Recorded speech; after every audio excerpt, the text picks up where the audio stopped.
сыйладың жаныма анажан. Бауырым айтшы, кім анаңдай сені қорғаған? Бұл өмір қас пен көздің қысқа арасындай, өмірдің сен үйреттің ақ пен қарасына, үйреткен бар білген жалғыз баласына. Әлде мен айналайын анажан.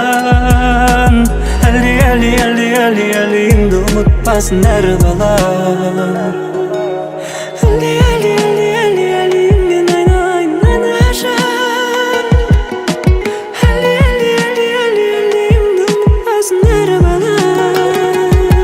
Сағынып алыс сапардан келем анажан, дайындашы өз қолыңнан ыстық табана.